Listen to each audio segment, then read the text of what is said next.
একজন সেনা কমান্ডো জবানবন্দি, যিনি আজকে আমাদের সঙ্গে সাক্ষাৎকার দেবেন। স্বীকারোক্তির বিনিময়ে যে জীবন, এখন আমরা অনেক কথা শুনছি, অনেক কথা দেখছি। গুম খুনের সঙ্গে অভিযুক্ত যারা, তাদেরকে রক্ষা করার জন্য, তাদের ব্যাপারে যে সহানুভূতি তৈরি করার জন্য নানা রকমের উদ্যোগ আমরা দেখছি। কিন্তু 5 জন কমান্ডো বাংলাদেশ সেনাবাহিনীর টপ লেভেলের কমান্ডো যারা প্রশিক্ষণপ্রাপ্ত, তাদেরকে 2009 সালের 21শে আগস্ট, 2009 সালের 21শে অক্টোবর দৈনিক বাংলার বাণী পত্রিকার সামনে একটি এসি বিস্ফোরণের ঘটনাকে ব্যারিস্টার ফজলুল তাপস তার উপরে হত্যা চেষ্টা মামলা করে 5 জন সেনা অফিসারের সঙ্গে যে অবর্ণনীয় অত্যাচার তারা মোকাবেলা করেছেন, সে সম্পর্কে আমরা আজকে বিস্তারিত শুনবো। আমাদের সঙ্গে যোগ দিচ্ছেন আজকে ক্যাপ্টেন রেজাউল করিম, বরখাস্ত। তিনি বাংলাদেশ সেনাবাহিনীর সাবেক 43তম লং কোর্স থেকে কমিশন প্রাপ্ত হন। ঝিনাইদহ ক্যাডেট কলেজ থেকে এসএসসি এবং এইচএসসি সম্পন্ন করেন এবং বাংলাদেশ সেনাবাহিনীর কমান্ডো কোর্সে অংশগ্রহণ করে টপ কমান্ডো হিসেবে তিনি যোগ্যতা অর্জন করেন এবং পরবর্তীতে মার্কিন যুক্তরাষ্ট্র থেকেও তিনি জাম্প মাস্টার কোর্স সম্পন্ন করেন। ব্যারিস্টার ফজলুল তাপসকে জড়িয়ে যে মামলা, বোমা হামলা মামলায় 5 বছরের কারাদণ্ডে তিনি দণ্ডিত হয়ে সাজা ভোগ করেছেন, অবর্ণনীয় নির্যাতন সহ্য করেছেন। রেজা ভাই, আপনাকে স্বাগত জানাচ্ছি আজকের অনুষ্ঠানে। ধন্যবাদ কনক ভাই। আপনি এবং আপনার মাধ্যমে আপনার সমস্ত দর্শক সকলকে শুভেচ্ছা জানাচ্ছি আমাকে আমন্ত্রণ জানার জন্য। ধন্যবাদ। তো এই যে বিষয়টা, অর্থাৎ আমি যতটুকু জানি যে 2009 সালের যে 25শে ফেব্রুয়ারি যে বিডিআর এর যে মিউটিনি বা মানে কি বলবো এটাকে, বিদ্রোহের নামে যে গণহত্যা, বিডিআর যে সুপরিকল্পিত হত্যাকাণ্ড, সে সময় আপনি নিউ মার্কেট গেটের পাশ দিয়ে আপনি ভেতরে প্রবেশ করতে চেয়েছিলেন এবং সেই সময় আপনি অনুমতি পাননি এবং বলা হয় যে এই 5 জন অফিসারই কোনো না কোনো ভাবে বিডিআর হত্যাকাণ্ডের এই ঘটনাটার বিরুদ্ধে অবস্থান নিয়েছিলেন। তো আপনি কি আমাদের বলবেন যে এই বিডিআর এর বিষয়টা জাস্ট একটু টাচ করে, তারপরে কি হলো, আপনারা কবে অ্যারেস্ট হলেন, কিভাবে কি হলো, আপনার কাছ থেকে শুনতে চাই। আজকের মূল সকল কিছু আপনার কাছ থেকে আমরা শুনবো বিস্তারিত। ধন্যবাদ কনক ভাই। 2009 সালের 25শে ফেব্রুয়ারি যে ঘটনা ঘটেছিল, যে আপনি একটু আগেই বললেন যে এটা একটা পরিকল্পিত হত্যাকাণ্ড ছিল এবং এটা কোনো বিডিআর বিদ্রোহ ছিল না, এটা একটা পরিকল্পিত হত্যাকাণ্ড ছিল। এবং সবচাইতে বড় ব্যাপারটা হচ্ছে যে আমাদের ভিতরের মীর জাফররাই এই হত্যাকাণ্ডটাকে সুষ্ঠুভাবে সংগঠিত হওয়ার জন্যই আপনার যাবতীয় সাপোর্ট দিয়েছিল। যেমন, সরি কনক ভাই। না, আপনি বলেন, আমি কিছু বলিনি, আপনি বলেন। জি আচ্ছা, তো 2009-এর 25শে ফেব্রুয়ারিতে প্রথম ধরেন আপনার একদম প্রথম প্রহরে, অর্থাৎ 9:30 থেকে 25-এর দিকে আপনার র্যাবের ইউনিট দুটো গেটেই হাজির ছিল। অর্থাৎ হাসপাতাল গেট সেটা হচ্ছে আপনার নিউ মার্কেটের সামনে যে পিলখানার গেট সেখানে, এবং আপনার জিগাতলার গেট যেটা মেইন গেট পিলখানার, সেখানে র্যাব 2 ছিল এবং নিউ মার্কেট গেটে র্যাব 3 ছিল। এবং র্যাব 3 পক্ষ থেকে আপনার এইখানে ক্যাপ্টেন শফিক এবং আনসারের একজন ডিডি ছিলেন, যারা স্পেশাল কোম্পানি ম্যান করতেন, তারা ওইখানে পৌঁছে যান এবং আমি র্যাব 3 অ্যাডজুটেন্ট হিসেবে আমিও ওইখানে পৌঁছাই এবং আমাদের দিকে প্রথমে ফায়ার করে বিডিআর এবং আমরাও ফায়ার ব্যাক করি। That is the fact. এবং এডিজির কাছ থেকে, যখন তৎকালীন এডিজি, র্যাবের এডিজি ছিলেন কর্নেল রেজানুর খান, যিনি পরবর্তীতে মেজর জেনারেল অবস্থায় অ্যাম্বাসেডর ছিলেন, এখনো হয়তোবা কোথাও মানে সে আয়েশি জীবনযাপন করছেন কোনো না কোনো দেশে। তো এই রেজানুর খান প্রচন্ড ফিউরিয়াস হয়ে যান। তো ইউনিটের সূত্রে, অর্থাৎ আমি যেহেতু 31 ইস্ট বেঙ্গল রেজিমেন্টের প্যারেন্ট অফিসার ছিলাম, তো সেই হিসেবে রেজানুর খান স্যার ছিলেন হচ্ছে 31 বেঙ্গলের অধিনায়ক ছিলেন। তো সেই হিসেবে সরাসরি স্যারের সঙ্গে যোগাযোগ হয় এবং স্যার এই মাত্রায় ক্ষিপ্ত হন যে তোমাকে গুলি করতে কে বলেছে বা কে অর্ডার দিয়েছে তোমাকে ফায়ার ব্যাক করার জন্য। কিন্তু আমাদের প্রথম রুলস, অর্থাৎ এনগেজমেন্ট রুলস অনুযায়ী আমার দিকে যদি কেউ ফায়ার করে তাহলে আমি অবশ্যই তাকে ফায়ার ব্যাক করব। তো সেই হিসেবে পার পেয়ে যাই এবং তাকে বলি যে আমরা ওয়েল ক্যাপাবল বা আমরা আপনার 100% প্রস্তুত আছি নিউ মার্কেট গেট পুরোপুরি দখল করার জন্য। যদি অনুমতি দেন আমরা অবশ্যই অ্যাপ্রোচ করতে পারি বা আমরা অ্যাডভান্স করতে পারি। কিন্তু উনি কোনোভাবেই আদেশ দেননি। পরবর্তীতে এটাও জেনেছি যে যেহেতু ইন্টার র্যাব যোগাযোগ হয়, র্যাব 2 এর অ্যাডজুটেন্ট ছিল মেজর রাজন স্যার, তার সঙ্গে যোগাযোগ হয়েছে। রাজন স্যার বলেন যে কর্নেল জামান স্যার র্যাব 2 সিও ছিলেন। তো জামান স্যার বহু চেষ্টা করেছেন, বিশেষ করে রেজানুর খান স্যারের সঙ্গে জামান স্যারের কোর্সের গ্যাপ অনেক কম, ওনারা তর্ক বিতর্ক করেছেন এবং এক পর্যায়ে যে কর্নেল রেজানুর খান জামান স্যারকে কোর্ট মার্শালের হুমকি পর্যন্ত দিয়েছেন, তুমি যদি কোনোভাবে অ্যাডভান্স করো তাহলে তোমাকে কোর্ট মার্শাল করে বের করে দেওয়া হবে, কোনোভাবেই অ্যাডভান্স করা যাবে না। কিন্তু জামান স্যার অনেক চেষ্টা করেছেন। ইদানিং সোশ্যাল মিডিয়াতে বা ইউটিউবে এটা আপনারা দেখেছেন যে জামান স্যার তার বক্তব্য দিয়েছেন যে কোনোভাবেই তাকে অ্যাডভান্স করতে দেওয়া হয়নি। বাট তখন র্যাব পুরোপুরি প্রস্তুত ছিল যে কোনো মূল্যে পিলখানার আপনার 3টা গেট দখল করা, অর্থাৎ পুরাতন ঢাকার দিকে হচ্ছে র্যাব 10, আপনার জিগাতলা যে মেইন গেটটা সেটা র্যাব 2 এবং নিউ মার্কেট গেট হচ্ছে র্যাব 3। পুরোপুরি প্রস্তুত ছিল যে আমরা গেটটা দখল করি এবং পরবর্তীতে আর্মি ঢুকুক, কিন্তু কোনোভাবেই র্যাবের এডিজি দিলেন কর্নেল রেজানুর খান এই পারমিশন দেননি। কেন বা কি জন্য এখনো পর্যন্ত কর্নেল রেজানুর খান ধরাছোঁয়ার বাইরে। যদিও এটা আপনার মানে পিলখানা তদন্ত কমিশন এখন যেটা জেনারেল আলম ফজলুর রহমান স্যারের আন্ডারে গঠিত হয়েছে, সেখানে অনেকেই এই ঠিক একই জিনিসটা সাক্ষ্য দিয়েছেন এবং আপনার এটা প্রক্রিয়াধীন, কিন্তু এই লোকটা এখনো ধরাছোঁয়ার বাইরে। এরপর তখনই এই ঘটনার কারণে আমি কেন ফায়ার ব্যাক করেছি বা আমি কেন নিউ মার্কেট গেট দখল করেছি, এই কারণে আমাকে সঙ্গে সঙ্গে স্ট্যান্ড রিলিজ করা হয়। যদিও আমার পোস্টিং এর টার্ন ছিল, আমি মেজর অবস্থায় পদোন্নতি, আমাকে অলরেডি মানে মাদার ব্যাটালিয়নে ফেরত পাঠানোর কথা, তো ওই হিসেবে আমার অলরেডি পোস্টিং হয়ে আছে।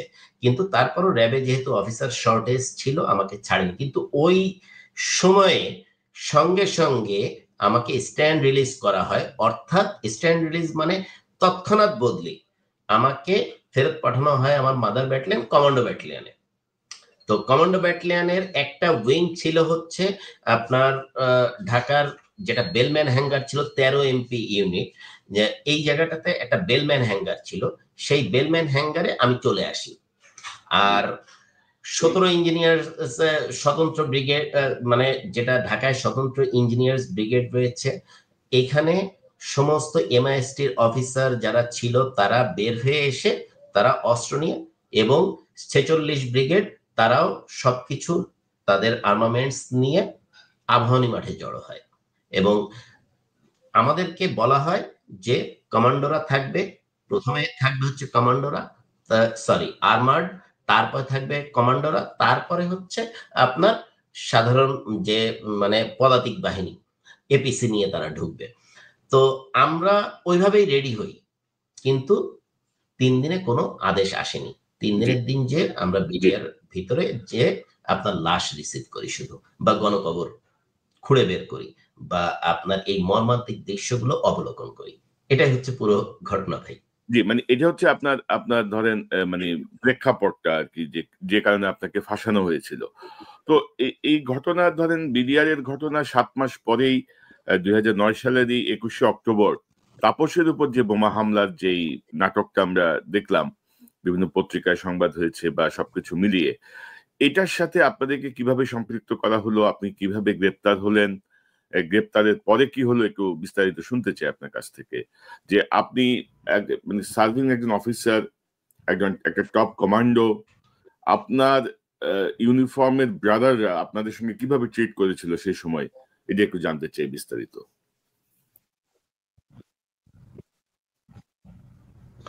ধন্যবাদ কনক ভাই।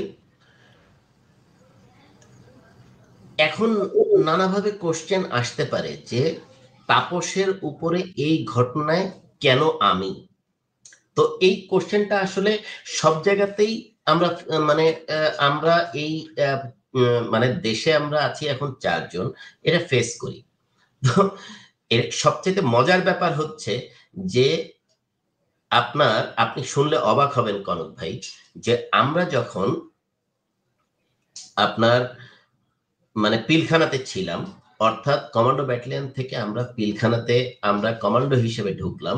আমি ছিলাম হচ্ছে কমান্ডো প্লাটুন কমান্ডার, অর্থাৎ পিলখানার ফুল নিরাপত্তার দায়িত্বে কমান্ডো প্লাটুনের প্লাটুন কমান্ডার হিসেবে আমি নিয়োজিত। তো এরপরে আমার 2IC হিসেবে ছিল হচ্ছে, বা আমার সেকেন্ড ইন কমান্ড হিসেবে ছিল ক্যাপ্টেন রাজীব। এরপরে পিলখানাতে আপনার আমার যে কোর্সমেট ক্যাপ্টেন মাজাহার, ও মারা যায়, ওর জায়গাতে আসে হচ্ছে ক্যাপ্টেন সুবাইল। এরপরে আপনার G3 operation general staff officer 3 হিসেবে ছিল ক্যাপ্টেন ফুয়াদ। এরপরে আপনার মেজর হেলাল, যে পানছড়ি ক্যাম্পের থেকে আপনার, বা পানছড়ি ব্যাটালিয়ন থেকে জীবিত, ওইখানে বিদ্রোহ থেকে জীবিত ফেরত আসে, এবং তারপরে তাকে G2 operation general staff officer 2 হিসেবে জেনারেল স্টাফ অফিসার 2 অপারেশন হিসেবে পিলখানাতে ছিল। তো এই 5 জনই কিন্তু আমরা পিলখানাতে ছিলাম। এর মধ্যে শুধু রাজীব ছিল। রাজীব কমান্ডো ব্যাটালিয়নে থেকে আপনার মানে আমার যেহেতু পোস্টিং হয়ে গেছে, আমি চলে যাব। রাজীব তখনও ছিল, যেদিনকার ঘটনা বলি, যে এটা 21শে অক্টোবর 2009, 21শে অক্টোবর 2009-এর ঘটনা। দৈনিক বাংলা ভবনে এসির কম্প্রেসার ব্লাস্ট হয়ে নিচে পড়ে এবং একটা গাড়ির পিছনের গ্লাসের উপর করে গাড়ির গ্লাসটা ভেঙে যায়। তো এতে নান ওয়াজ ইনজিউরড, অনলি সামান্য যে আওয়াজ হয়েছিল বা একটা মানে বিস্ফোরণের মতো আওয়াজ হয়েছিল, এবং ওই গাড়ির গ্লাসটা ভেঙে গিয়েছিল। কোনো ইনজুরির ইয়েটাও নেই। অর্থাৎ আমার কাছে এখনো এফআইআর এর কপিটা আছে, যে এফআইআর এর কপিটা আমরা গত 16 বছরে পাইনি। সেই এফআইআর এর কপি যেটা ব্যারিস্টার তাপস করেছেন, সেখানে আর্মির কোন লোকের বা আমাদের কারোর নাম বা সন্দেহভাজন হিসেবে আর্মির কেউ করতে পারে এরকম কোনো কথা কোথাও লেখা নেই। এবং সেই কেসটা এখন ফাইনাল রিপোর্ট বের হয়েছে গত বছরের অক্টোবরের দিকে, 2024-এর অক্টোবরের দিকে ফাইনাল রিপোর্ট বের হয়েছে, এবং এখানে স্পষ্টভাবে লেখা আছে যে বোমা হামলার কোনো ঘটনা ওখানে ঘটেনি, এবং প্রত্যক্ষদর্শীর সাক্ষী আছে যে ওইখানে এসির কম্প্রেসার ব্লাস্ট হয়েছে। কোশ্চেন অ্যারাইজেস যে তাহলে আর্মি কিভাবে পেল যে তাদের 5 জন অফিসার এখানে যে বোমা হামলা করেছেন? এটা হচ্ছে সবচেয়ে বড় কোশ্চেন, এবং এটা কিন্তু আর্মির ইজ্জতে লাগে না। যদিও এখন আর্মির ইজ্জত নিয়ে সবচেয়ে বড় কোশ্চেন যে কোনো কিছু হলে আর্মির ইজ্জতে লাগে। এখন এইগুলো কিন্তু তখন আর্মির ইজ্জতে লাগেনি। এখন থিং ইজ দ্যাট আপনার ওই সময়ে আমি পিলখানাতে হাজির, আমি কমান্ডোদের সন্ধ্যা 6:30টার সময়, সরি তখন ছিল শীতকাল, 6টার দিকে রোল কল নিয়েছি, এবং তারপরে রোল কলের পরে অনেকক্ষণ কথাবার্তা হয় যে পিলখানার মধ্যে যে সমস্ত ব্যাপারগুলো ঘটে সারাদিন, মানে এই নিরাপত্তা রিলেটেড ব্যাপারে, এবং সবকিছু ব্রিফ করে আমি কেবল রুমে এসেছি। তখন আমি টিভির স্ক্রলে দেখি যে দৈনিক বাংলা ভবনের সামনে, দৈনিক বাংলা পত্রিকার মানে ভবন যেটা, সেই ভবনে এসির কম্প্রেসার ব্লাস্ট হয়েছে, এবং এনটিভির স্ক্রলে আমি এটা দেখি। এবং তখন কিন্তু রাজীব আমার টুয়াইসি যে ছিল, রাজীব কিন্তু ক্যান্টনমেন্টে ছিল, ঢাকা ক্যান্টনমেন্টে ছিল, এবং সে যে ওইখানে ছিল তার কিছুদিন আগেও একটা পোস্ট সে দিয়েছে ফেসবুকে, যে তার যে তাকে যে খাবার সার্ভ করেছে সন্ধ্যায়, তা মানে সে যে রোল কল নিয়েছে, সবাই এসে আমাদের তদন্ত প্রক্রিয়ার মধ্যে সাক্ষী দিয়েছে যে তারা জড়িত, মানে আমরা জড়িত ছিলাম না, কিন্তু এগুলো কোনো কিছুই গ্রহণযোগ্য হয়নি। তো এখন আমাদেরকে কিভাবে করলো? আমরা 5 জনই ছিলাম হচ্ছে ভাই পিলখানাতে। আপনার এই যে পিলখানার পুরো প্রক্রিয়ার মধ্যে আপনার যারা বেশি ভোকাল ছিল, যে হ্যাঁ এই বিচার প্রক্রিয়াটার সঙ্গে যারা জড়িত ছিল, যেমন তখন বিভিন্ন জায়গাতে কোনো আলামত পাওয়া গেলে সঙ্গে সঙ্গে আমরা, তখন তো আপনার মেমোরি কার্ড ছিল না, তখন ছিল ফ্লপি ডিস্ক। তো আমরা ফ্লপি ডিস্কে এইগুলো নিয়ে যার যার ল্যাপটপে নিয়ে নিতাম এবং নিয়ে যে হাসান নাসির স্যারকে দিয়ে দিতাম। তো এই প্রক্রিয়া যখন চলছে, তো এই এর মধ্যে যারা যারা আলোচনা করতো, অমুক সৈনিক এটা বলেছে, তমুক সৈনিক এটা বলেছে, ব্যারিস্টার তাপস এরকম মানে প্রত্যেক শুক্রবার জুম্মার নামাজের পরে আসতো, সে এসে ক্যান্টিনে বসতো, সে তাদেরকে বলেছে 4টা পর্যন্ত, মানে 4 জন থেকে 5 জন পর্যন্ত তোমরা খুন করতে পারো। তারপরে আপনার কার কার কল রেকর্ড, যেমন আমি নিজে র্যাবে ছিলাম, আমি নিজে কল রেকর্ড বের করেছি। তো আপনার এই ধরনের সান্তুরে তারা মিটিং করেছে।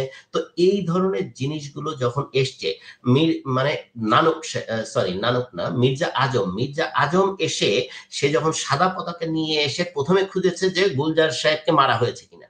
তো এই জিনিসগুলো যখন বিভিন্ন অ্যাঙ্গেল থেকে যখন সৈনিকদেরকে ধরা হচ্ছে, বিডিআর এর সৈনিক ভাই এতটা খারাপ না।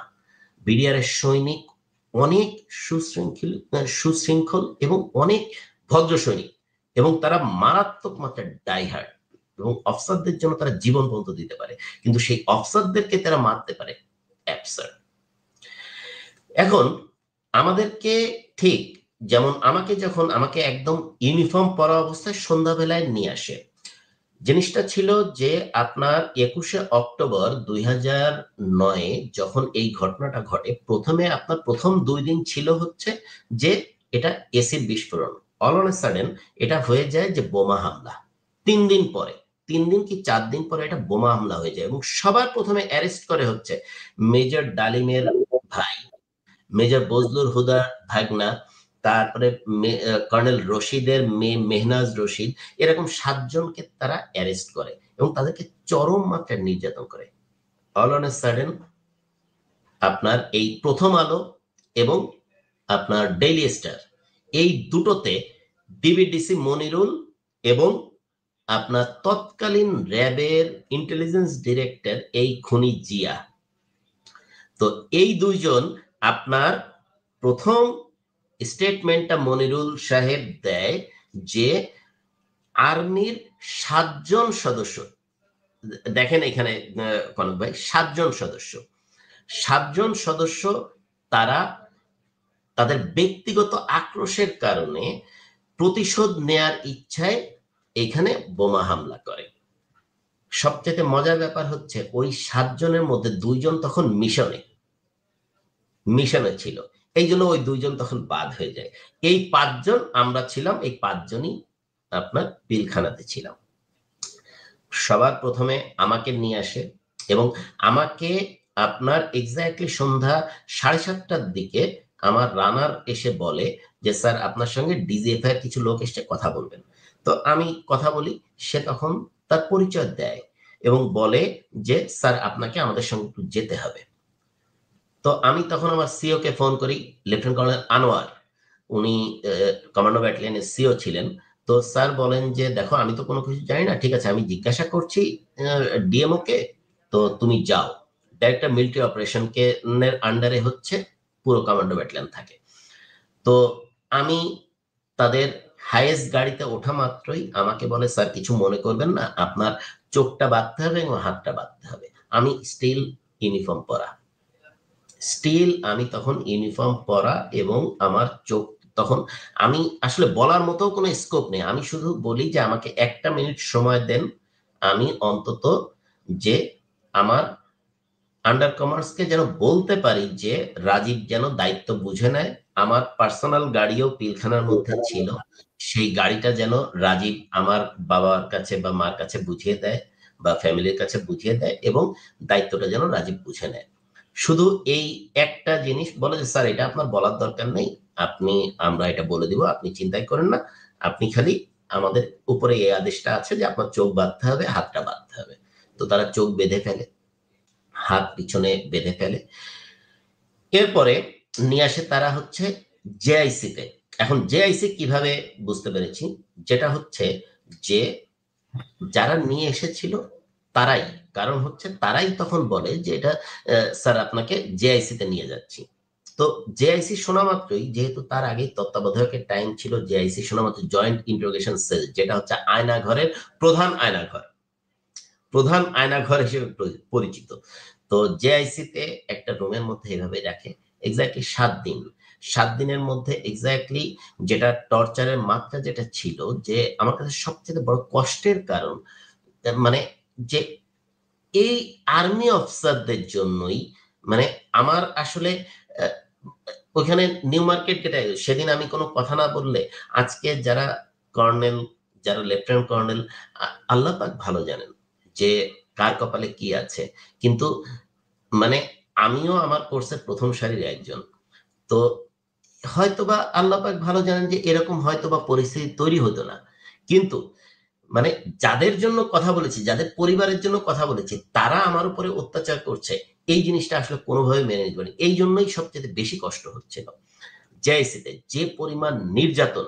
এবং এইখানেও কনক ভাই আপনার কিন্তু ধরেন বর্তমানে সোশ্যাল মিডিয়াতে সবচাইতে বড় যে ব্যাপারটা, যে বাংলাদেশ আর্মির ইজ্জত।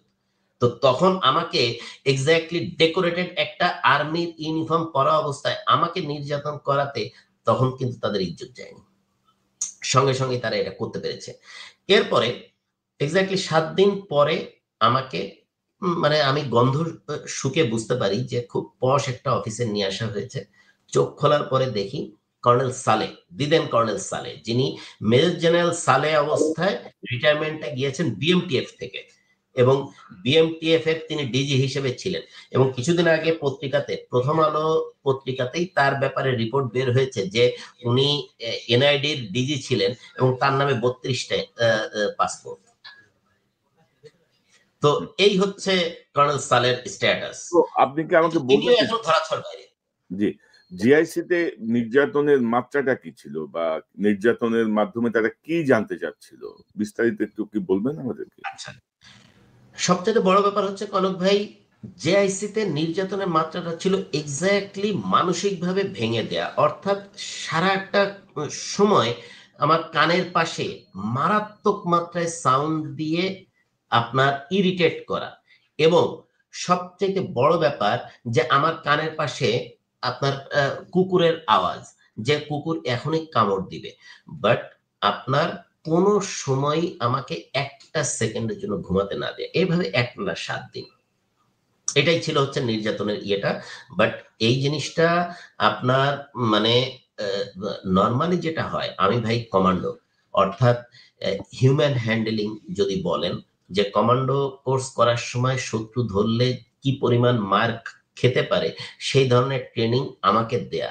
তো মার বা আপনার ইলেকট্রিক চেয়ারে বসানো বা আপনার ইলেকট্রিক শক দেয়া, এইগুলো খুব নরমাল ইস্যু ছিল আমার জন্য। সবচাইতে বড় যে ব্যাপারটা ছিল, যে পরিবারের ব্যাপারগুলো নিয়ে, অর্থাৎ আমার পরিবারকে তারা মারাত্মক মাত্রায় হার্ম করবে বা পরিবারের উপরে কোনো আক্রমণ করবে, এই জিনিসটা ছিল হচ্ছে সবচাইতে বড় মানসিক যন্ত্রণা ছিল।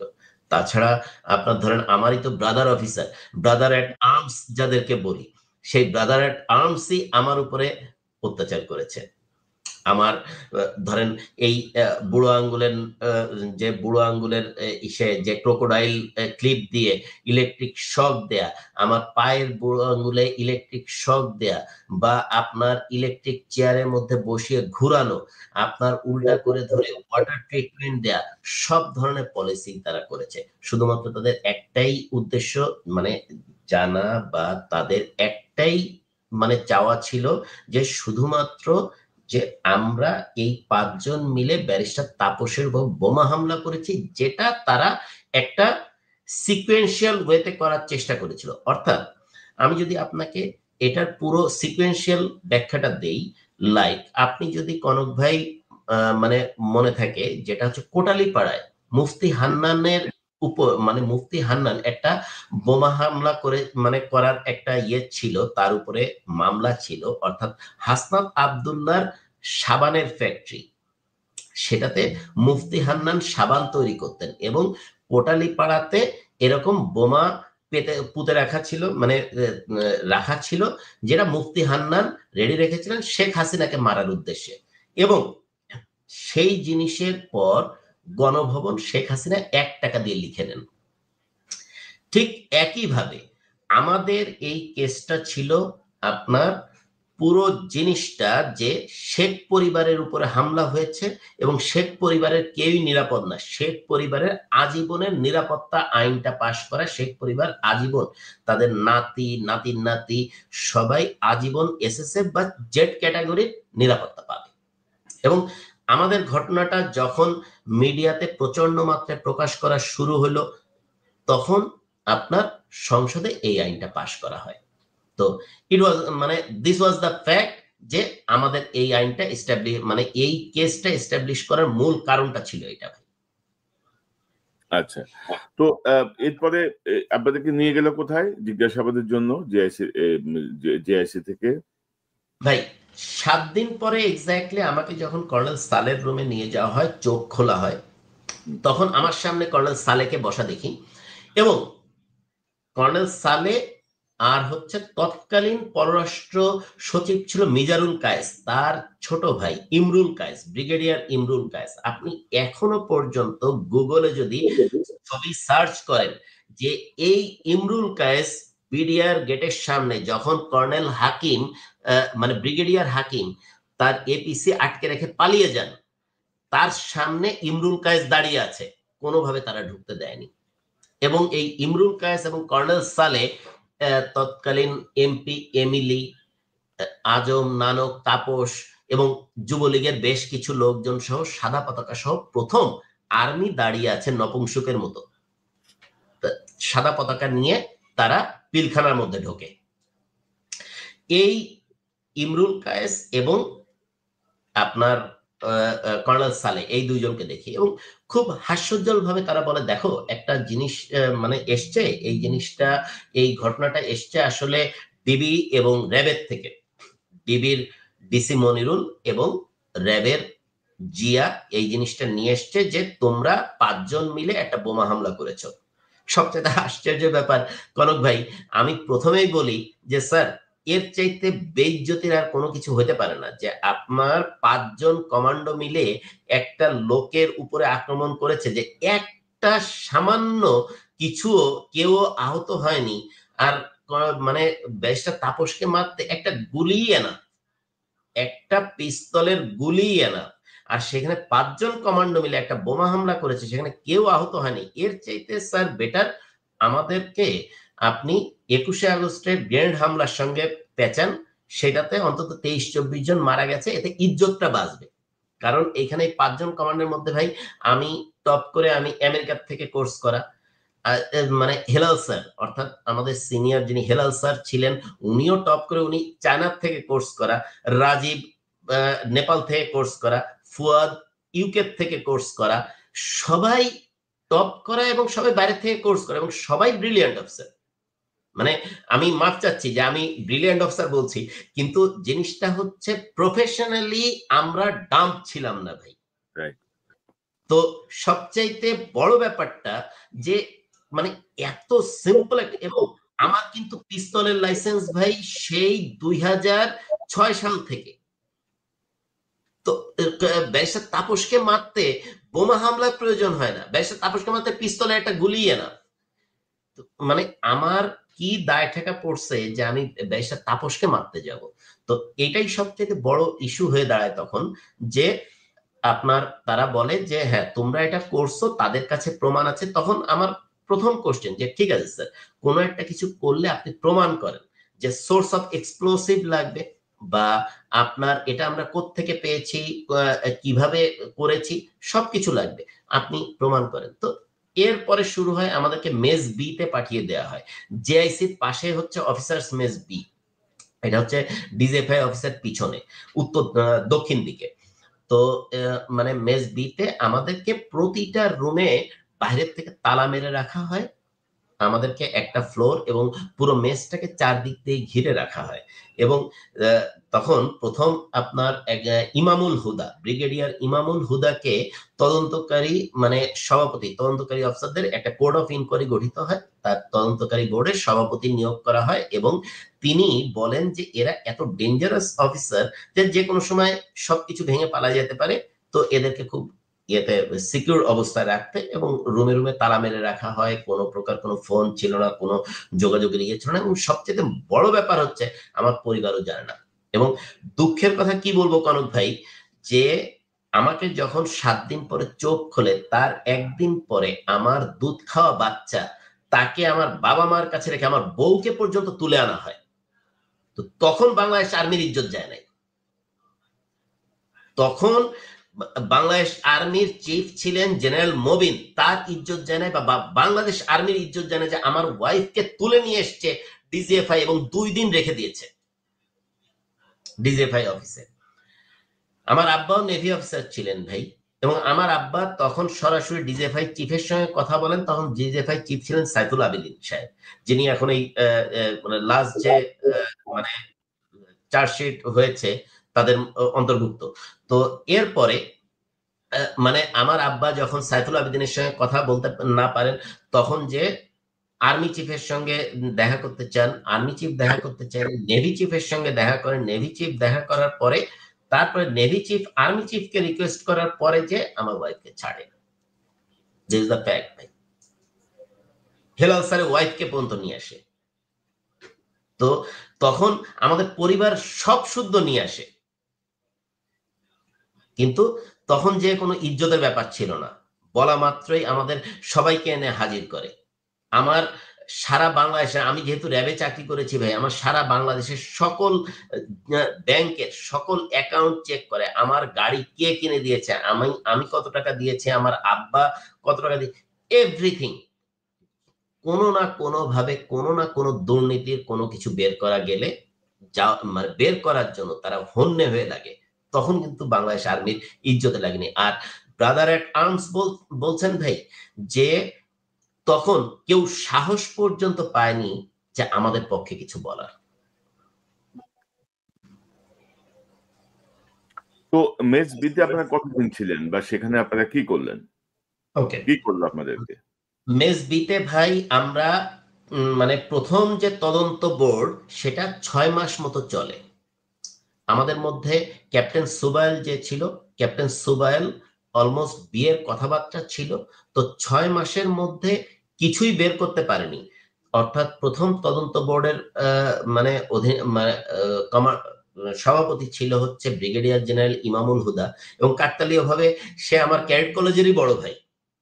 তো আপনার lieutenant colonel Mostafa, lieutenant colonel Sahab, lieutenant colonel Mahbub, তো এরা ছিল হচ্ছে প্রথম তদন্ত বোর্ডের সদস্য, এবং তারা 6 মাস পরে সম্পূর্ণভাবে জানায় যে আমাদের সঙ্গে ওই ঘটনার কোন রকম কোনো সম্পর্ক পাওয়া যায়নি। এবং তারপরে তারা আমাদেরকে ফর্মালি এটা জানায় যে না, এখনো পর্যন্ত আমরা কোনো কিছু পাইনি। পরে সুবাইলকে ছুটি দেয়, যে বিয়ে করার অনুমতি দেয়। আমরা সবাই কিন্তু তার বিয়েতে যাই। এরপরে আপনার কিন্তু মেসবিট থেকে আমাদেরকে যেহেতু দেখায় হচ্ছে লগ এরিয়াতে অ্যাটাচড, যেটা কিছুদিন আগে আপনি হয়তোবা দেখেছেন জেনারেল হাকিম আপনার মানে এজি, উনি এই বর্তমানে 15 জন সেনা কর্মকর্তাকে অ্যাটাচ করতে হবে, মুভ অর্ডার দিতে হবে, বিস্তারিত ব্যাখ্যা দিয়েছেন। তো ওরকম আমাদেরকে অ্যাটাচ দেখায় লগ এরিয়াতে, লজিস্টিক এরিয়া যেটা, তো লগ এরিয়াতে অ্যাটাচ দেখিয়ে উনি আপনার আমাদেরকে ছুটি দেন, যে ঠিক আছে ছুটি দিয়ে আমরা সবাই কিন্তু আমাদের ফ্যামিলির সঙ্গে দেখা করি এক্স্যাক্টলি 7 মাস পরে। এরপরে অল অন এ সাডেন সুবাইলের বিয়ে শেষ, তারপরে এগেইন আমাদেরকে গুম করা হয়। মানে ওইখান থেকে বলা হয় যে ঠিক আছে সমস্ত কিছু নিয়ে নেওয়া হয়, সুবিধা দিয়ে আমাদেরকে পাঠিয়ে দেওয়া হয় এআইসি তে। আর্মি ইন্টারোগেশন সেল, যেখানে বেসিক্যালি শত্রু দেশের যে কোনো এজেন্ট বা শত্রু দেশের কাউকে রাখার কথা। তো মানে এই এআইসি তে যখন পাঠিয়ে দেওয়া হয় তখন আমাদেরকে আপনার ওইখানে প্রায় 27 দিন মতো এআইসি তে রাখে। এটা এবং এটা এটা এটা আরেকটা আয়না ঘটে। না, এটা ক্যাপ্টেন সুবাইলের বিয়ের কতদিন পরে? মানে আপনাদেরকে একবার বললো যে অভিযোগ নাই, আপনাদেরকে লগ এরিয়ায় অ্যাটাচ করে আপনার বিয়ে তো অ্যাটেন্ড করলেন 7 মাস পরে, তার কতদিন পরে আবার এআইসি তে পাঠালো? এক্স্যাক্টলি 2 সপ্তাহ পরে ভাই। আচ্ছা 2 সপ্তাহ আমরা এক্স্যাক্টলি 2 সপ্তাহ মতো আমাদেরকে বলেছিল ঠিক আছে আমরা পুরো প্রক্রিয়াটা স্বাভাবিক করার চেষ্টা করছি, আমরা সব জায়গায় কথা বলছি, কারণ তোমাদের এগেনস্টে কোনো প্রকার কোনো প্রমাণ পাওয়া যায়নি বা তোমাদের সংশ্লিষ্টতাও পাওয়া যায়নি। তো আমরা সব জায়গায় কথা বলে তোমাদের নরমাল প্রত্যেকের ইউনিটে পাঠিয়ে দেওয়া হবে। তো এটা এক্স্যাক্টলি 2 সপ্তাহ ছিল। অল অন এ সাডেন 2 সপ্তাহ পর আমাদেরকে জানানো হয় general Tarek Siddiqui specifically order দিয়েছেন তাদেরকে। ইন দ্য মিন টাইম আমি একটা মজার কথা বলতে ভুলে গিয়েছি, যেটা হচ্ছে যে আপনার 24 লং কোর্সের এখন বর্তমানে যে খুনি জিয়া, সে আমাদের ওইখানে আসে হচ্ছে আমেরিকান বার্গার, যে একদম ফুল খাবার দাবার নিয়ে উনি আসেন এবং উনি আমাদেরকে একটা প্রস্তাব দেন যে দেখ তোরা তো আসলে কমান্ডোরা খুব বেশি কনভার্সেন্ট ছিল, মানে একসঙ্গে থাকে সবসময় জঙ্গলে, একসঙ্গে অপারেশন করে বা খাওয়া দাওয়া করে, এই জন্য মানে বলে যে তুই তুকারি করে আর কি। তো জিয়া স্যার এসে বলে দেখ তোদের জন্য তো আসলে খুব খারাপ লাগে, তো আমি জিটির সঙ্গে কথা বলছি, জিটি মানে হচ্ছে জেনারেল তারেক, তো জিটির সঙ্গে কথা বলছি, তো উনি বলছে যে তোরা যদি এক্স্যাক্টলি এরকম একটা স্টেটমেন্ট দিস যে তোরা আসলে মানে তারেক জিয়া বিএনপির ভারপ্রাপ্ত চেয়ারম্যান তারেক জিয়ার কথা মোতাবেক তোরা এই কাজটা আইএসআই এর সহযোগিতায় করছিস, তাহলে তোদেরকে কানাডাতে মানে অ্যাসাইলাম দেয়া হবে এবং কানাডাতে তোদেরকে ভালো চাকরি এবং পুরো পরিবার সহ সবকিছু দেয়া হবে।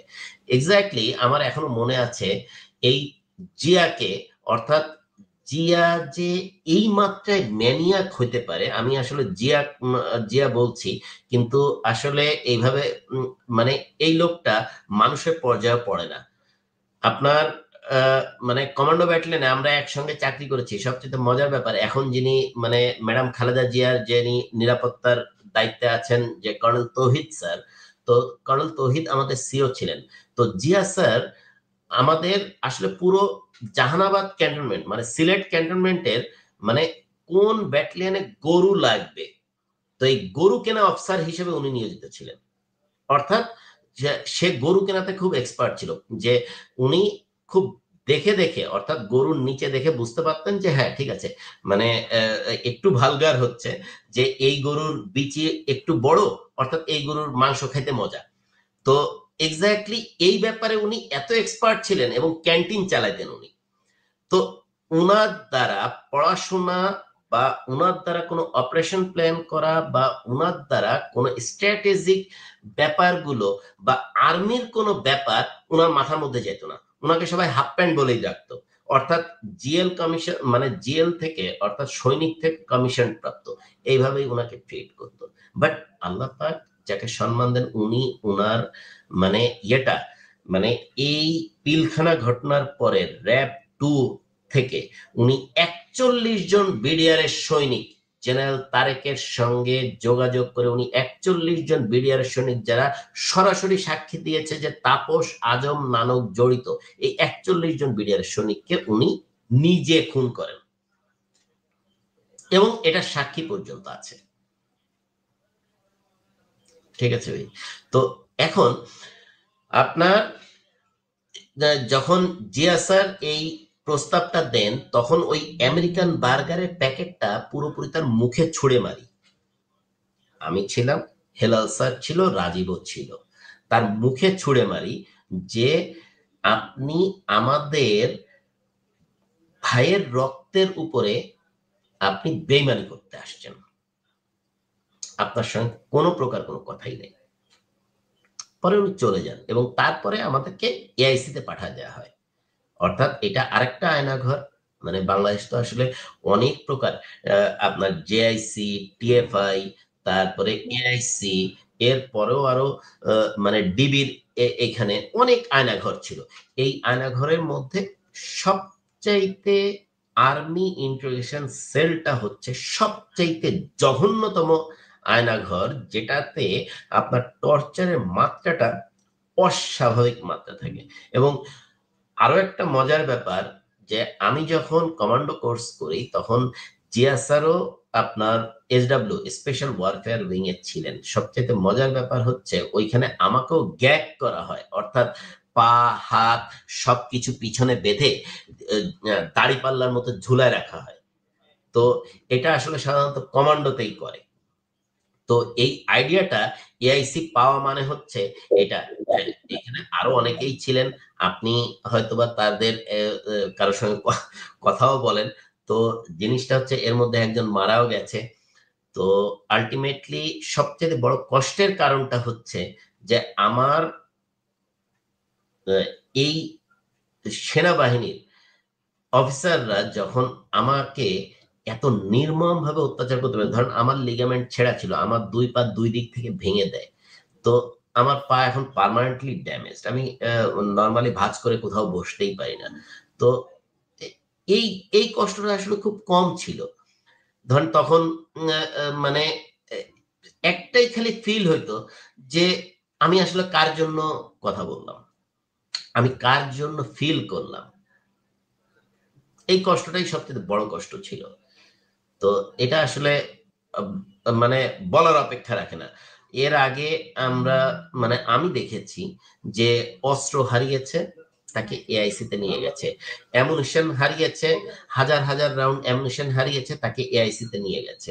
তারপরে আপনার কোন সন্ত্রাসী সংগঠনের সঙ্গে, ইন্টারন্যাশনাল সংগঠন, সন্ত্রাসী সংগঠন তাদের সঙ্গে মানে যোগাযোগ আছে, তাকে এআইসি তে নিয়ে গেছে। কিন্তু কোনো দিনও আজ পর্যন্ত এটা দেখিনি যে আসলে নিজেদের ব্রাদার অ্যাট আর্মস এর জন্য কথা বলার কারণে কাউকে এআইসি তে নিয়ে গেছে।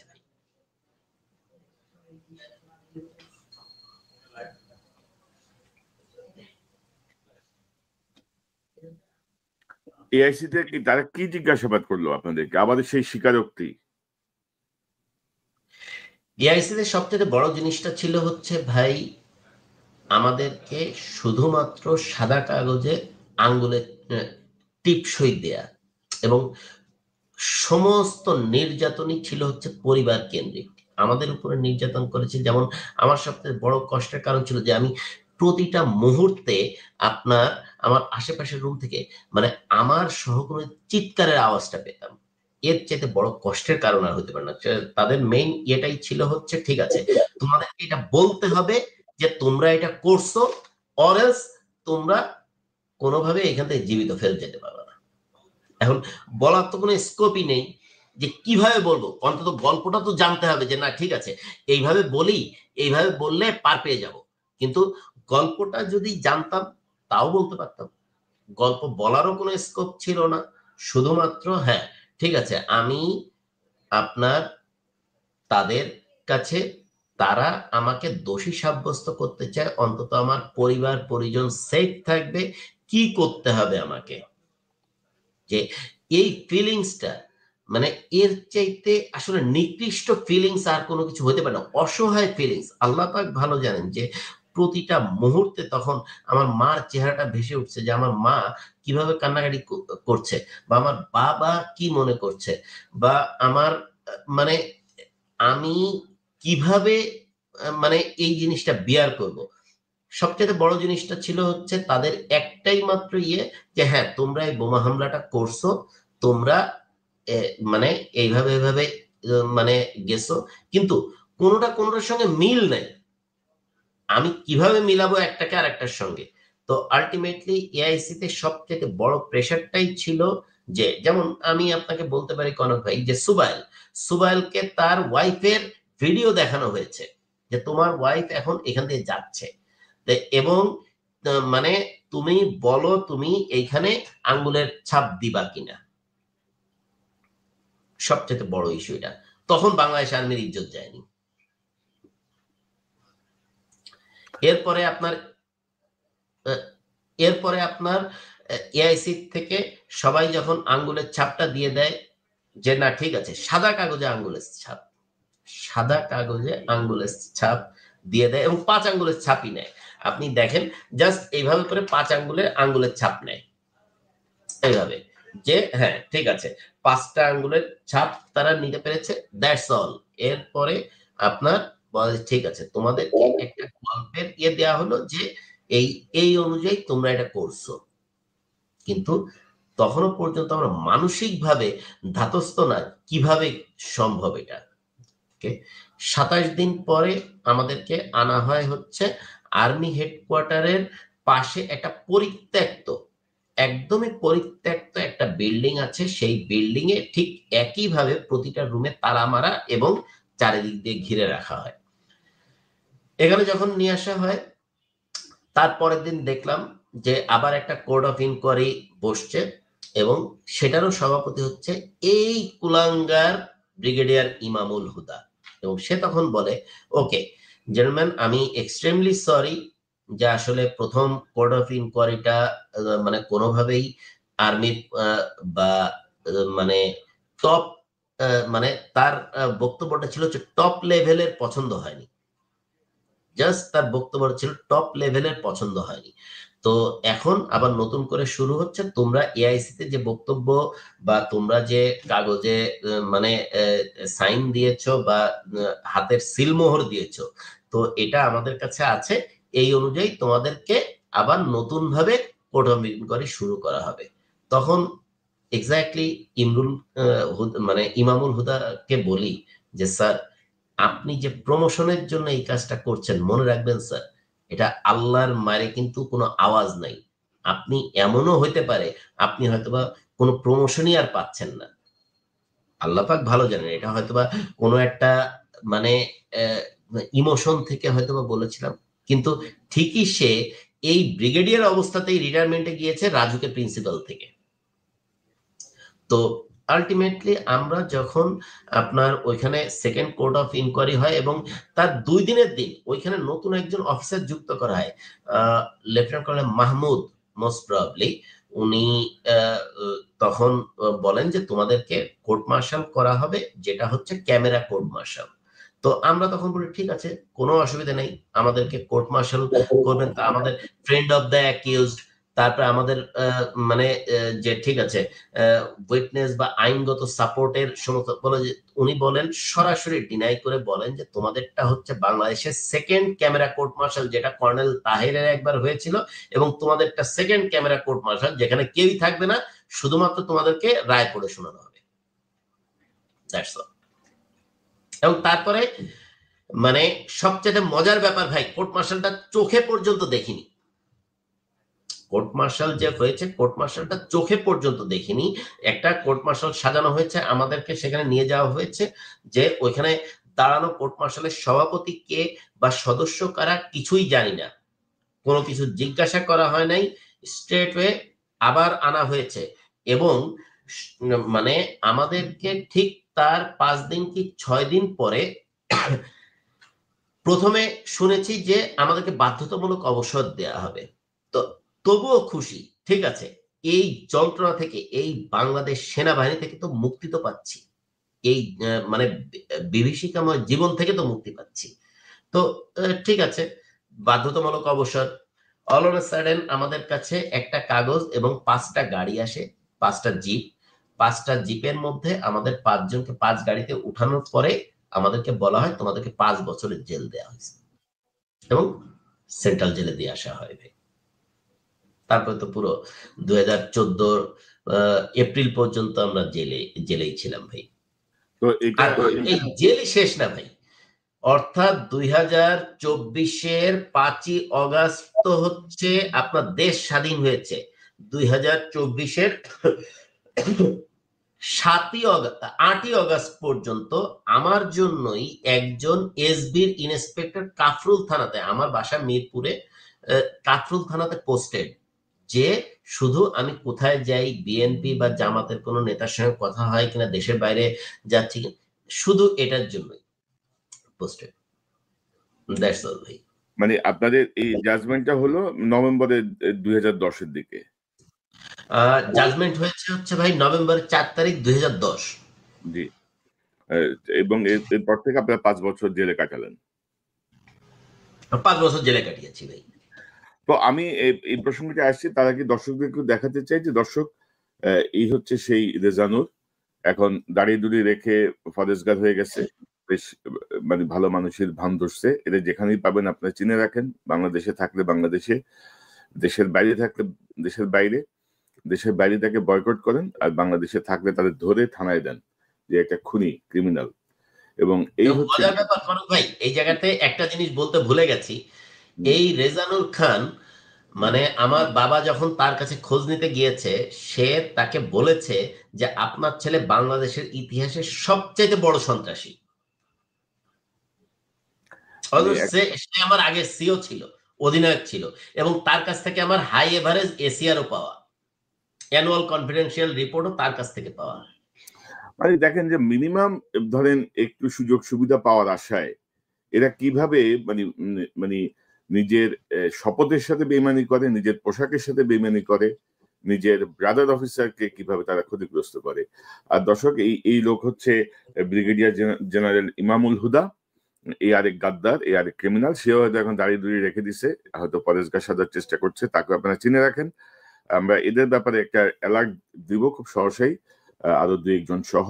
এবং আপনাদের এই ঘটনার পরে ধরেন আপনারা জেল থেকে বের হয়ে আসলেন, তারপরে ধরেন আরো তো প্রায় প্রায় কত 9-10 বছর তো পার হয়ে গেল, এবং হাসিনা পরবর্তীও 1 বছর 15 মাস চলছে।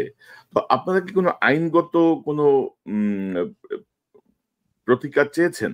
ধরেন এই যে ধরেন আমি তো বলবো যে কর্নেল সালে, ইমরুল কায়েস, এই রেজানুর খান, এই ব্রিগেডিয়ার ইমামুল হুদা সহ এই যে পুরা গং যখন তারা ছিল, এই যে এখন ধরেন যে নাদুস নুদুস যে জেনারেল গুলা বসে আছে বিভিন্ন আরামায়েশ করছে, এদেরকে তো বিচারের সম্মুখীন করতে হবে। এটা সেনাবাহিনীর স্বার্থে, কিন্তু মানে ভবিষ্যতে কেউ যেন এই জাতীয় জোচ্চুরি, এই জাতীয় অপরাধের সাথে যুক্ত হয়ে নিজের অফিসারদেরকে ক্ষতিগ্রস্ত না করে।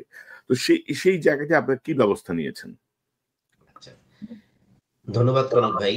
এই জায়গাটাতে সবচেয়ে বড় যে ব্যাপারটা ভাই, অর্থাৎ বাংলাদেশ আর্মি অ্যাক্ট, জি। বাংলাদেশ আর্মি অ্যাক্ট অনুযায়ী আপনার এখানে কোর্ট মার্শালেরটা কোনো জায়গায় আপনার রিভিউ এর জন্য বা কোনো কোর্টে আপনার রিট করার জন্য, মানে হাইকোর্ট বা সুপ্রিম কোর্টে মানে রিট করার জন্য কোর্ট মার্শালের কোনো রায়কে রিট বা রিভিউ করা যায় না।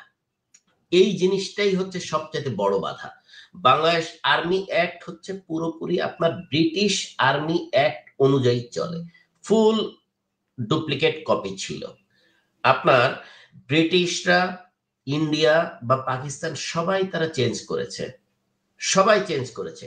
যে প্রতিটা, যেমন আপনি যদি কনক ভাই আপনার যে ইয়েটা আমাদের বাংলাদেশের সংবিধানের 45 অনুচ্ছেদ মোতাবেক আপনি দেখেন যে প্রতিটা নাগরিকের সুবিচার পাওয়ার অধিকার আছে।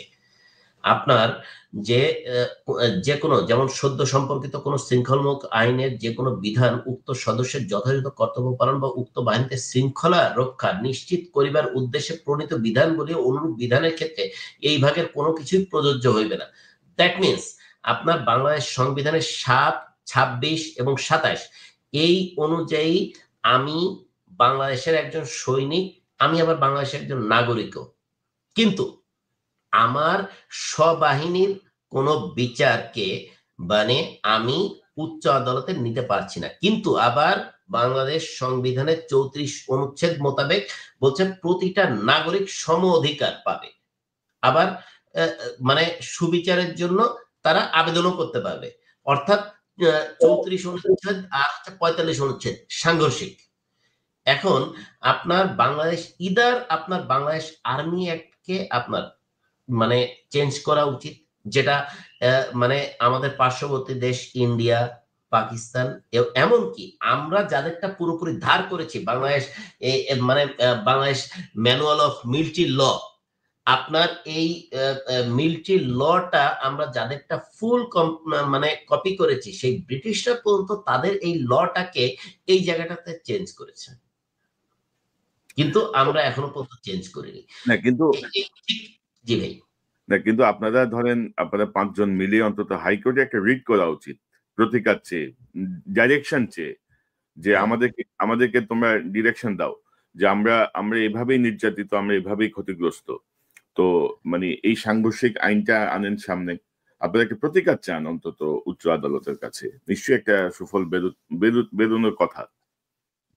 অর্থাৎ ভাই জিনিসটা হচ্ছে কি যে এইখানে আপনার স্পষ্টভাবে যখন সংবিধানে বলে দেয়া আছে যে স্ব বাহিনীর তারা আপনার উচ্চ আদালতে যেতে পারছে না, তখন যে কোনো আইনজীবীও কিন্তু এটাকে নিতে পারছে না। যেমন আমি ব্যক্তিগতভাবে মানে ব্যারিস্টার শিশির মনিরের সঙ্গে কথা বলেছি, উনিও পর্যন্ত এই জিনিসটা বলেছেন যে আসলে এইটা বাংলাদেশে খালি একটাই ইনস্ট্যান্স আছে যেটা কর্নেল তাহেরেরটা, সেটা একমাত্র রাজনৈতিক প্রেক্ষাপটে এটাকে ঘুরিয়ে তারটাকে রিভিউ করা হয়েছে।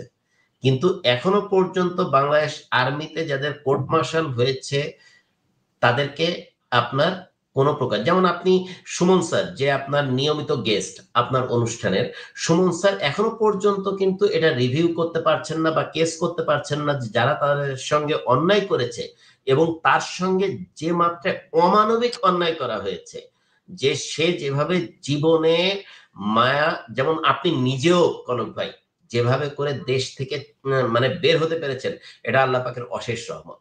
ঠিক সুমন স্যারও ঠিক একই।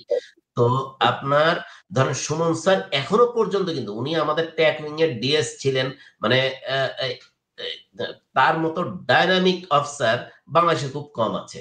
এবং সবচেয়ে মজার ব্যাপার হচ্ছে যে বর্তমান সেনা প্রধান মানে একই সঙ্গে তার সঙ্গে একই টিমে আমার ডিএস ছিলেন। ঠিক আছে? তো আপনি দেখেন যে সুমন স্যারের মতো ডাইনামিক অফিসার তিনি পর্যন্ত এখনো পর্যন্ত কেস করে বা আপনার রিট করে এই জিনিসটা করতে পারছে না, শুধুমাত্র এই আইনগত জটিলতার কারণে। এবং আপনি যেটা বলছিলেন ধরেন আপনাদের এই ৫ জন যারা টপ কমান্ডো ছিলেন তারা যদি প্রপারলি সার্ভিসে থাকতেন বাংলাদেশ সেনাবাহিনী উপকৃত হতো এবং আপনারা অনেক উপরের পর্যায়ে পৌঁছে যেতে পারতেন। এই যে মেজর সুমন আহমেদ আমার যিনি অতিথি, তিনি ধরেন ডাবল স্টাফ কোর্স করা, একটা বাংলাদেশ থেকে একটা দেশে আমেরিকা থেকে। তিনি তার আমি যতটুকু জানি তার তিনি বলতে চান না, আমি যতটুকু জানি তার মানে মেজর পর্যন্ত ম্যাটেরিয়াল ছিলেন ভাই, এতে কোনো সন্দেহ নাই। সুমন স্যারকে আমরা ট্যাক উইং এর মানে ট্যাকটিক্স উইং এর ডিএস হিসেবে পেয়েছি, উনি আর্মি চিফ টাইপের ম্যাটেরিয়াল ছিলেন। মানে আইরনি অফ ফেট যে গরু কেনা অফিসার মেজর জেনারেল হয় আর সুমন স্যারের মতো দেশপ্রেমিক বা সুমন স্যারের মতো কোয়ালিফাইড অফিসাররা আজকে ফেরারি জীবনযাপন করে। না আমি ওটাই বলছি যে ধরেন মেজর সুমন মেজর পর্যন্ত ৯টা যে পরীক্ষা হয় আপনাদের ইন্টারনাল যে পরীক্ষা এক্সামিনেশন ৮টাতে উনি টপ করছেন। এখন আপনাদের মতো কমান্ডোরা বা সুমন আহমেদের মতো অফিসারদেরকে খুব সুকৌশলে আর্মি থেকে কিন্তু সরিয়ে দেওয়া হয়েছে। মানে এটা হচ্ছে আর্মির ব্যাকবোনকে ভেঙে দেওয়ার জন্য। আর নাদুস নুদুস জেনারেল হয়ে এখন যারা বসে আছেন তারা রাজনৈতিক নেতৃত্বের পা চাটে অথবা প্রতিবেশী রাষ্ট্রের পা চাটে, এভাবে তারা টিকে আছে, মানে টিকিয়া থাকতেই হবে আর কি, এমন একটা অবস্থা। তো আমরা একটু জানতে চাই যে এই যে ধরেন এখন গুম খুনের অভিযোগে যাদেরকে অভিযুক্ত করে বিচারের একটা প্রক্রিয়া শুরু করা হয়েছে, তারই নিয়ে ধরেন কত রকমের নাক ঢেঙ্গা ডেং টানি তাইরে নাইরে না টানা নানা শুনতেছি আমরা যে তাদেরকে এসি প্রিজন ভ্যান নিয়ে আনতে হবে। এখন তারা আবার বায়না ধরছে তারা কোর্টে হাজির হবে না, তাদেরকে অনলাইনে তারা হাজিরা দিবে, তাদের নাকি কি নিরাপত্তার সমস্যা, নানা রকমের কাহিনী আমরা দেখছি। এই টোটাল বিষয়টাকে আপনি কিভাবে দেখছেন?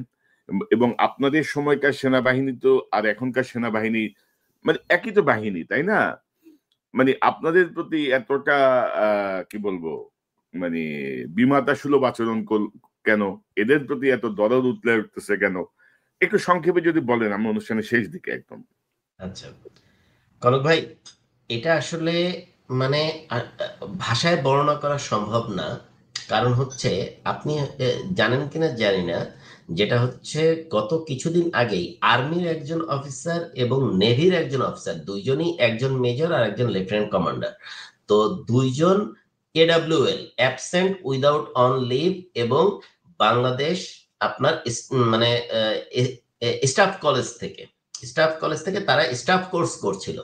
2 জন অফিসার আপনার মিসিং, শুধুমাত্র তারা র্যাবে চাকরি করেছে এবং র্যাবের এই যে প্রক্রিয়াগতভাবে তারা ফিল করেছে যে তারা এই পরবর্তী প্রক্রিয়ার মধ্যে তাদের নামও আসতে পারে, এই জন্য তারা পালিয়েছে।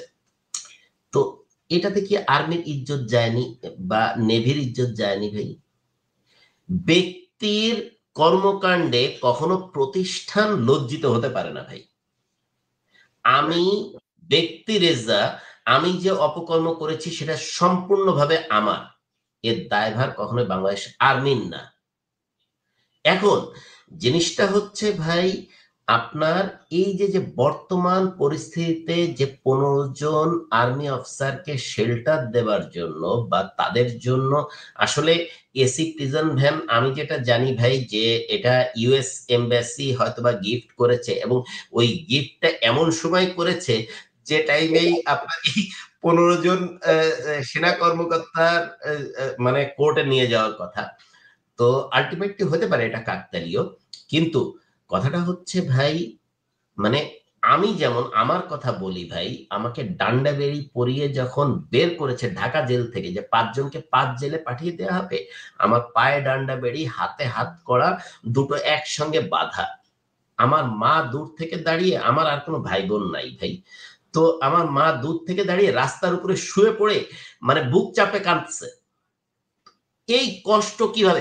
তখন বাংলাদেশ আর্মির কিন্তু ইজ্জত যায়নি ভাই। আর এই যে আপনি দেখেন ম্যানিয়াক জিয়া যে 1030টার উপরে খুন করেছে, একদম জেনে শুনে খুন করেছে। আবার আপনার এই 15 জন যাদের এগেইনস্টে একেবারে স্পেসিফিক প্রমাণ ছাড়া চিফ প্রসিকিউটর, আপনার আইসিটির আইনটা তো অবভিয়াসলি সবাই জানে, যেটা হচ্ছে যে আইসিটির আইনটা একটু ভিন্ন। যাদের এগেনস্টে আপনার চার্জশিট হবে তাদের এগেনস্টে 100% প্রমাণযোগ্য আপনার এভিডেন্স আছে বলেই তাদের এগেনস্টে আপনার দেয়া হচ্ছে, চার্জশিট দেয়া হচ্ছে। সেই হিসেবে তাদেরকে ওই দিন থেকে চাকরিচ্যুত এবং তাদেরকে অবশ্যই সিভিল জেলে যেতে হবে। এবং সিভিল কয়েদিরা, অর্থাৎ এই যে খুনি জিয়া, উনি মেজর জেনারেল ছিলেন, এইখানে তো মেজর জেনারেল হয়তো একজন আছেন, সারোয়ার সাহেব আছেন, আর হচ্ছে ওইখানে তো মেজর জেনারেল জিয়াউল হাসান আছেন, তারপরে আইজিপি মামুন সাহেব আছেন, আরো বহু লোকই আছেন, আবার রিয়ার অ্যাডমিরাল একজন আছেন, সুহাইল সাহেব আছেন। তো তারা যদি নর্মাল প্রিজন ভ্যানে আসতে পারে, ইনরা কোথাকার কোন নবাবজাদা ফান্না খান যে তারা যাবেন এসি প্রিজন ভ্যানে? না, এখন যেটা দাঁড়িয়েছে, হয়তো দেখবেন যে আপনি আগামী কয়েকদিনের মধ্যে দেখবেন যে খুনি জিয়ার আইনজীবী বলবে যে তাকেও সাব জেলে নিয়ে যাওয়া হোক। সোহাইলের বলবে যে আমার আসামিকে সাব জেলে রাখা হোক। তো মানে এক যাত্রায় তো পৃথক ফল হইতে পারে না, তাই না? এইটা নিয়ে আরেকটা কনফ্লিক্ট তারা তৈরি করার চেষ্টা করছেন। তো সব মিলিয়ে ধরেন আমার মনে হয় যেন যে সবার শুভবুদ্ধির উদয় হোক আর কি। গুম খুনের সঙ্গে যুক্ত যারা ধরেন সেনাবাহিনীর সম্মানটাকে যারা ক্ষতিগ্রস্ত করছে, এই ব্যাচটাকে যদি আপনি সরাই দিতে পারেন, এদেরকে যদি আপনি রিমুভ করতে পারেন, তাহলে বাংলাদেশ সেনাবাহিনীর সম্মানটাই কিন্তু এখনো পর্যন্ত আপনার বাংলাদেশ আর্মি ডিপিএম এর নামে, ডেভেলপমেন্ট প্রজেক্টের নামে, প্রতিটা প্রজেক্টে আপনার 10 থেকে 15% পর্যন্ত কমিশন খায়। এটা কি জেনারেল ওয়াকার জানেন না ভাই?